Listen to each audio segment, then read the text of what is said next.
Bonjour, je me présente, Valérie Ressancourt, diététicienne à l'hôpital Louis Mourier, service de maternité.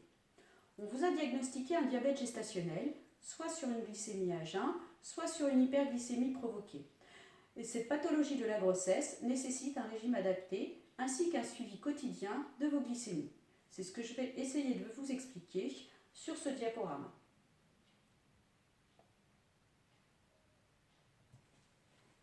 La prise en charge du diabète gestationnel nécessite une alimentation équilibrée et adaptée à cette sensibilité au sucre. Elle repose sur 4 points essentiels. Supprimer tous les sucres rapides, limiter les fruits, maximum 3 fruits par jour, contrôler les quantités de féculents et pains à chaque repas et diminuer les aliments trop gras. Ces 4 points seront revus de façon plus détaillée sur les diapositives suivantes. Le premier point repose sur la suppression du sucre sous toutes ses formes. Sucre blanc, sucre roux, sucre en poudre, sucre en morceaux. La saveur sucrée peut être obtenue grâce aux édulcorants, de préférence stevia ou sucralose. De même, tout ce qui est miel, confiture, chocolat, confiserie est à éviter.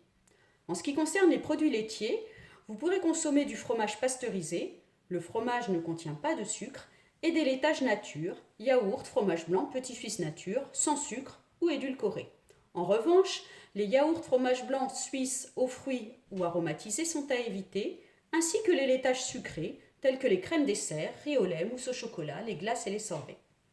Les pâtisseries, viennoiseries, gâteaux secs sont sucrés et donc déconseillés, de même que les céréales petit déjeuner, hormis les flocons d'avoine qui, eux, ne sont pas sucrés. Attention aussi au pain de mie qui est en général sucré. Dans les desserts à base de fruits, supprimez les fruits au sirop, les compotes sucrées ou allégées en sucre et les fruits séchés tels que les raisins secs, les dattes, les pruneaux, les figues.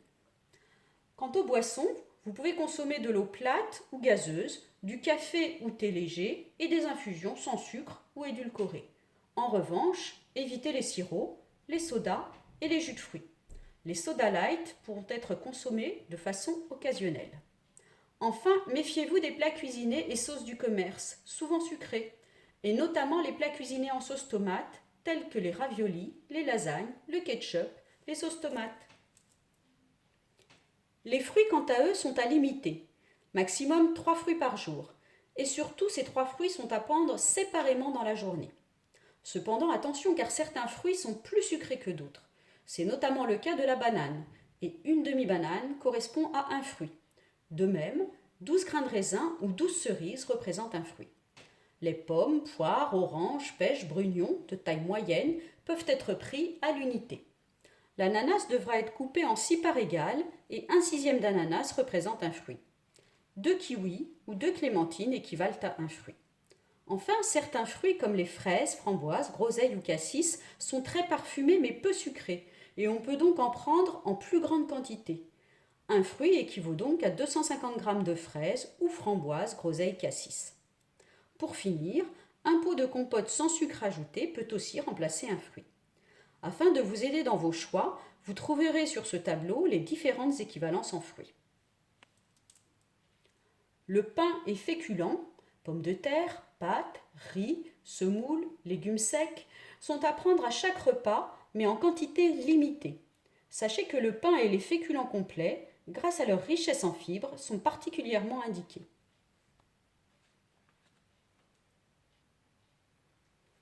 Ainsi, au petit déjeuner, vous pourrez consommer maximum 60 g de pain, ce qui représente un quart de baguette. Ce pain peut être remplacé par 4 biscottes, ou 2 tranches de pain grillé, ou 3 petits grillés suédois, ou par 40 g de flocons d'avoine. Au déjeuner et au dîner, il est nécessaire de limiter l'apport en féculents à 150 g de féculents cuits, soit environ 6 cuillères à soupe de pâtes, riz, semoule, légumes secs cuits, ou 3 pommes de terre de la taille d'un œuf. Vous pourrez accompagner si besoin ces repas d'un petit morceau de pain d'environ 40 g, soit 1/6 de baguette. Il est impératif de faire 3 repas par jour et surtout de ne pas supprimer de repas. Vous pouvez, si vous en ressentez le besoin, y ajouter des collations, comme un goûter par exemple. Votre alimentation pourra donc se décliner de la sorte au cours de la journée. Au petit déjeuner, vous pouvez consommer un quart de baguette ou 3 biscottes, tartinés de beurre, margarine ou huile selon vos habitudes alimentaires. Un produit laitier non sucré, yaourt, fromage blanc, suisse ou lait, le tout accompagné d'une boisson sans sucre ou édulcorée, telle que thé ou café léger. Le déjeuner peut présenter une crudité. Le plat principal se décompose en 3 parties. Un tiers de l'assiette sera apporté par les protéines, viande, poisson ou œufs. Un tiers par les féculents cuits et le tiers restant par les légumes. Si vous ne prenez pas de protéines au repas, alors on trouvera dans l'assiette un tiers de féculents cuits et 2 tiers de légumes. Les légumes sont essentiels au cours du repas car grâce à leur richesse en fibres, ils font baisser la glycémie. Enfin, une source de calcium est nécessaire, soit un fromage ou un laitage sans sucre ou édulcoré. Et un fruit moyen peut clore le repas. Les aliments peuvent être assaisonnés avec du sel, du poivre, des épices, un peu d'huile ou de matière grasse, et la seule boisson indispensable reste l'eau plate ou gazeuse. Le dîner représente la même composition que le déjeuner. Enfin, si besoin, vous pouvez prendre un goûter composé d'un fruit et d'un laitage sans sucre. Vous retrouverez sur ce slide cette même répartition chiffrée.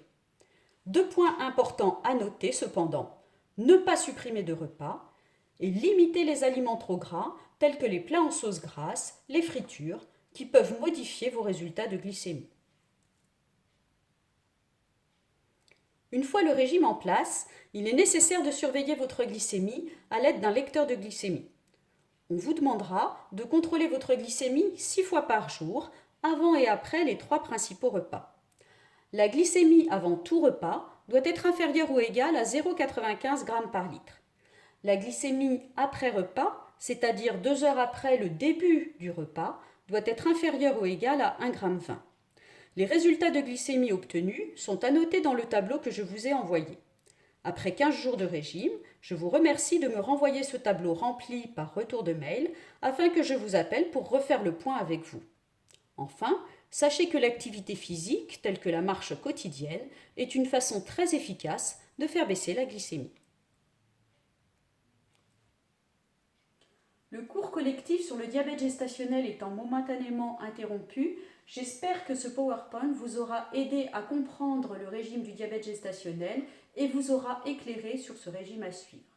Néanmoins, pour toute question supplémentaire, n'hésitez pas à me contacter soit par mail, soit par téléphone. Je vous dis donc à bientôt.